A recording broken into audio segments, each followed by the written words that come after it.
અને આજે તો કોલેજના છોકરા છોકરીઓ માય કાંગલો, બટન ખુલ્લા, પાસળીઓ દેખાતી હોય, પેન્ટ આટલે પહેરે હો, લો વેસ્ટ. હાલા તારે વેસ્ટ જ ક્યાં છે?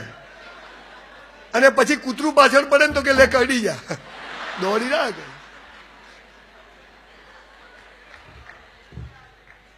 પાનના ગલ્લા ઉપર ઉભો હોય, દેશ માટે કંઈક કરવું છે.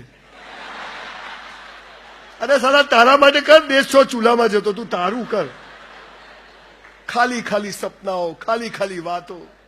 નરેન્દ્રભાઈ આવી ગયા, તું આવી જા, એ તો છો આયા. સુલતાને 300 કરોડનો ધંધો કર્યો, તું 30 રૂપિયાનો કર.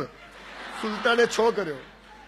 ખાલી ખાલી વાતો, બધું બીજાને બતાવવા જીવવાનું. સંજયભાઈ ઘરે આવે ને તો નવી ચાદરો, આહા, અને આપણે ફાટેલી મૂકતા હોઈએ.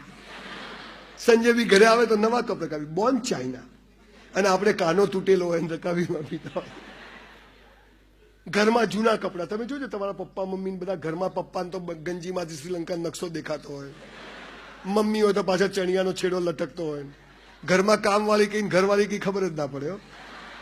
અને બહાર જાય એટલે એકદમ નવા કપડા. તમે જુઓ, તમે આપણે બધા દુઃખી છીએ કેમ કે ખોટું, બહાર જશો ને એટલે તમે તરત હા નવો ડ્રેસ, નવા કપડા. અને ઘરમાં આવે એટલે કલર ઉતરી ગયેલો હોય, બાયમાં અહીંયા કાણું પડી ગયું હોય, મોજામાંથી અંગૂઠો બહાર હોય. એટલા તમને ખબર છે આપણે ઘરમાં કેમ કંટાળી? ખરેખર ઘરમાં નવા કપડા પહેરવા જોઈએ. મારી વાઈફને કીધું ઘરમાં નવા કપડા પહેર. કેમ? મેં કીધું તું મને ગમવી જોઈએ, ગામને ગમવી જોઈએ. આ કરવાની જરૂર. જિંદગીને આપણે લોકો બીજાને બતાવવાનું જીવીએ છીએ. આપણને બીજાને બતાવવાનું જીવવાનું શીખવાડવામાં આવ્યું છે.